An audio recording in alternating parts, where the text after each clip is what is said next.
सारे भैया राम राम थारो भाई भगत पाला राम बंजारा पीआर देसी खबर देसी देख बिना ब्रेक लाइक सिर पे अंगूठा टेक। मेरे साथियों वकील साथियों के लिए जो तमाम कोर्ट के अंदर जो काम हो रहे हैं वो बिल्कुल आपको दिखा देना चाहता हूँ। ये जो सेट है बिल्कुल निर्माणाधीन है। बाकी हमारे साथ में जो साथी हैं वकील साथी उनसे भी बात करने की हम कोशिश करेंगे। इसमें ये हमारे टर्म में ही हमने इसको सेंक्शन कराया है और अब ये पीडब्ल्यूडी बना रही है। इसमें 25 लाख का फंड जो हमारे को पहले राज्यसभा सांसद शैलजा मैडम ने पास किया था, ये उसी फंड से बन रहा है जी। ये बार रूम का एक्सटेंशन है क्योंकि वकीलों के लिए जगह कम पड़ती थी ऑलरेडी जो बार रूम बना हुआ है उसमें।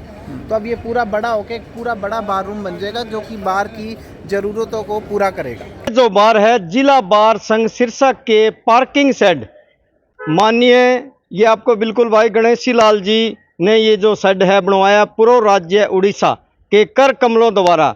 श्री आदित्य राठौड़ अध्यक्ष जिला बार संघ सिरसा की अध्यक्षता में गणेशी लाल जी ने हमारे नए बने हुए शेड का उद्घाटन किया है जी।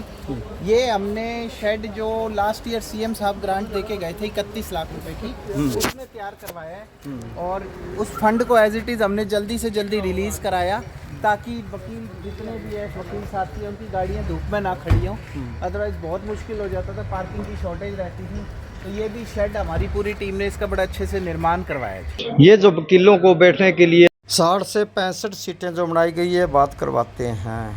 हमने एक सिमेट्री में सीटों का करा है, जगह पहले ही थी, इधर प्रॉपर सीटें लगवाई हैं, सबका एक ही साइज़ है, स्टैंडर्ड साइज़ है और तकरीबन 60 से 65 वकीलों को बैठने की उचित व्यवस्था करी है। जिनके पास सीटें नहीं थी, चैम्बर्स भी नहीं थे, अब उनके पास खड़ी बैठने के लिए अपनी सीटें हैं जी, पीछे वाली भी है।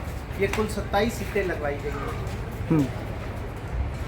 अब जितने भी नए बार में वकील प्रैक्टिस करने आते हैं उनके लिए उचित व्यवस्था करी गई है। ये ऊपर सबसे ऊपर 3rd फ्लोर पे 62 चैम्बरों का निर्माण कराया गया था। इसमें 62 चैम्बरों के ऊपर एक रिट डाली थी कि इसमें कंटेम्प्ट हुआ है हाईकोर्ट के ऑर्डर का। उसमें भी हमें सफलतापूर्वक हमने उस चीज़ को हाईकोर्ट के नॉलेज में लाया कि किसी तरह का कंटेम्प्ट नहीं हुआ है और ये जितने भी थी चैम्बर्स उनकी अलॉटमेंट कंटेम्प्ट जो हाईकोर्ट ने स्टे लगाया था उससे पहले ही इनकी फिजिकल पोजेशन और अलॉटमेंट कर दी गई थी। उसको में भी हाईकोर्ट ने हमारी चीज़ को सही माना जी। ये मेरी पूरी टीम है जी। इसमें ये सेक्रेटरी साहब है जसविंदर सिंह सिद्धू जी, ये वाइस प्रेसिडेंट है लक्की दुग्गल जी और ये हमारे मीडिया कॉरेस्पॉन्डेंट है मोहनलाल अरोड़ा जी। आज का विषय ये है जी, हमारी टीम ने 15 दिसंबर 2023 को चार्ज लिया था। उस दिन हम तीनों इलेक्ट हुए थे इलेक्शंस में। उस वक्त हमारे साथ सबसे बड़ी दिक्कत ये थी कि जी हम नो वर्क पे चल रहे थे क्योंकि 2 पुलिस स्टेशन रोड़ी और बड़ागुड़ा वो सिरसा से हटा के डबवाली में मिला दिए गए थे। तो उस कारण हमारे काफ़ी एडवोकेट्स सर्वाइवल की दिक्कत आ रही थी उनको, क्योंकि हमारे बहुत सारे केसेस जो कि एनडीपीएस से रिलेटेड थे वो सारे केसेस डबवाली में ट्रांसफ़र हो गए थे और वो मेजर केसेस थे। इस कारण जैसे ही हमने चार्ज लिया तो हमारे साथ एक कमेटी मेंबर्स भी थे। हमने सबने मिल के तकरीबन 1 महीना और नो वर्क कैरी करा। अलग अलग ऑफिस में गए, चंडीगढ़ में गए, एसीएस होम के ऑफिस में गए, एसीएस फाइनेंस प्रिंसिपल सेक्रेटरी, और इसमें हमारी प्रोफेसर गणेशी लाल जी ने, हिज एक्सीलेंसी ने बहुत मदद करी और फाइनली वो दोनों पुलिस स्टेशन सिरसा में मिला दिए गए। जो नोटिफिकेशन सरकार ने जारी करी थी उसमें संशोधन कर दिया गया था। ये हमारी एज अ टीम और कमेटी मेंबर्स के साथ मिलके और his excellency x governor Orissa की हेल्प से ये हमारा मकसद हल हुआ और एक बहुत बड़ी जीत हुई। उसके बाद आज का जो मेन विषय ये है कि हम आपके सामने रखना चाहते हैं कि बार एसोसिएशन ने इस टर्म में क्या क्या उपलब्धियां प्राप्त करी। इसके अलावा सबसे ज़रूरी काम हमारी बार रूम के एक्सटेंशन का मुद्दा था जो कि पिछले 3-4 साल से पेंडिंग था और वो डीसी ऑफिस में हमारी फाइल पेंडिंग थी। ये जो ऑलरेडी एग्जिस्टिंग बार रूम है ये वकीलों की ज़रूरत के हिसाब से काफ़ी छोटा पड़ता है, तो वो भी हमारी टीम ने वो फाइल आगे उसको प्रोसेस में लाई, उसमें फंड सेंक्शन करवाए और वो काम शुरू करवाया। और अब आपने मौके पे देखा कितना बढ़िया बार रूम का काम चल रहा है और उम्मीद ये है कि ये जुलाई के फर्स्ट वीक तक हमें पोजेशन इसकी मिल जाएगी।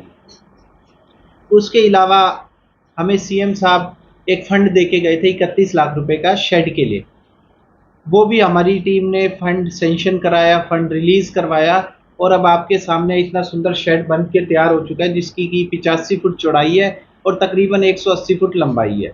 और अब वकीलों की गाड़ियां जो कि पहले खुले में खड़ी होती थी, पार्किंग बिल्कुल ही व्यवस्थित डिसिप्लिन तरीके में नहीं था, अब वो एक बड़े डेकोरम से गाड़ियां खड़ी होती हैं, वकीलों को भी दिक्कत नहीं आती है और गाड़ियाँ थोड़ा गर्मी के टाइम में ठंडी भी रहती है। इसके अलावा हमारे 62 चैम्बरों की अलॉटमेंट के ऊपर एक रिट डली हुई थी, जिसमें कि वकील साथी है हमारे जिन्होंने रिट डाल रखी है। तो उसमें हाई कोर्ट ने एज अ प्रेसिडेंट मुझे कंटेम्प्ट नोटिस किया था इशू, और बात इतनी बढ़ गई थी कि अगर वो कंटेम्प्ट मेरे अगेंस्ट साबित होता तो इवन हमारे वो 62 चैम्बर सील भी हो सकते थे। हमने अपनी तरफ से डॉक्यूमेंटेशन करी, एक अच्छे एडवोकेट को पेश किया, सेशन जज सिरसा को भी सारी डॉक्यूमेंटेशन प्रोवाइड करी, एक प्रॉपर प्रेजेंटेशन भी दी, बार की तरफ से रिप्रेजेंटेशन भी उन्हें मिली, और आखिर में हाई कोर्ट भी सेटिस्फाई होगी कि किसी भी तरह का कंटेम्प्ट बार प्रेसिडेंट की तरफ से नहीं किया गया है, और जो भी अलॉटमेंट 62 चैम्बर्स की हुई थी वो हाई कोर्ट के स्टे से पहले ही हो चुकी थी और फिजिकल पोजीशन भी दिया जा चुका था। तो ये भी एक बहुत बड़ा मुद्दा था जिसमें कि 124 एडवोकेट्स के राइट्स को डायरेक्टली बहुत बड़ा नुकसान हो रहा था, उसमें भी हमें सफलता प्राप्त हुई। और अभी रिसेंटली हमारी टीम ने, जिसमें कि सिद्धू जी और लक्की जी का बहुत बड़ा हाथ है, हमने 27 सीटें नई डाली हैं जी। 27 सीटों में तकरीबन 60 से 65 एडवोकेट्स को बैठने की एक उचित व्यवस्था करी गई है, और एक स्पेसिफिकली एक स्टैंडर्ड साइज सबको दिया गया है। ऐसा नहीं है कि कोई सीट बड़ी है कोई छोटी है, तरीके से सीट डाली गई है। स्पेसिफिकली इस चीज़ को ध्यान में रखकर डाली गई है कि नए एडवोकेट्स की नीड्स को पूरा करा जा सके और किसी भी तरह की अव्यवस्था उसमें ना हो। बस ये सारी सफलता है, और हम उम्मीद रखते हैं कि अब हम आपको नवंबर या दिसंबर में फिर बुलाएंगे, क्योंकि हम अभी जो हमारी टीम का सबसे बड़ा इस वक्त जो ऑब्जेक्टिव है वो नए चैम्बर सेंक्शन कराना है। हम उम्मीद करते हैं कि हम अपने ही टर्म में 150 से 250 के बीच में नए चैम्बर सेंक्शन कराएंगे, और उसमें भी हमें सफलता मिलेगी। और जितने भी हमारे नीडी एडवोकेट्स हैं जिनके पास सीट्स और चैम्बर्स नहीं है, उनको हम चैम्बर्स देंगे, और यही सबसे बड़ी हमारी टीम की जीत होगी। Thank you. नहीं, आपके ने तो अपनी इच्छाएं कर ली, जो यहाँ पे आपका जो कंज्यूमर होता है, जो लोग यहाँ केस लड़ने के लिए आ रहे हैं, उनके लिए क्या व्यवस्था है? उनके बैठने के लिए या उनके व्हीकल के लिए, उसके लिए क्या करिए बारे? ऐसे है जी, क्लाइंट्स के व्हीकल हमारी इस ऑफिशियल बिल्डिंग के बाहर भी सामने भी एक पार्किंग की उचित व्यवस्था है, जिसमें कि डीसी साहब की उसको टेंडर देते हैं और उनके लिए प्रॉपर पार्किंग है। और जहाँ तक क्लाइंट्स के लिए है, तो बार एसोसिएशन किसी भी क्लाइंट के साथ नहीं चाहती किसी भी तरह का गलत व्यवहार किसी भी एडवोकेट के द्वारा किया जाए। तो हम इसमें भी खास ध्यान रखते हैं कि कोई भी क्लाइंट के साथ किसी भी तरह की मिस ट्रीटमेंट ना हो। एक बार हाईकोर्ट का ऑर्डर है पोस्ट को खाली कराने का, राजा राम कासिमदास बना के क्लाइंट ने रिट दायर की थी, वो ऑर्डर कहाँ खड़ा है? इसको नहीं, ऐसा हमारी नॉलेज में नहीं है, और ये अगर ऐसा कुछ होगा तो वो पेंडिंग होगा मैटर हमारी टीम के और लास्ट टीम के। मैं तो पहले 2 बारी वाइस प्रेसिडेंट भी रहा हूँ, मेरी नॉलेज में कभी ये मैटर नहीं आया।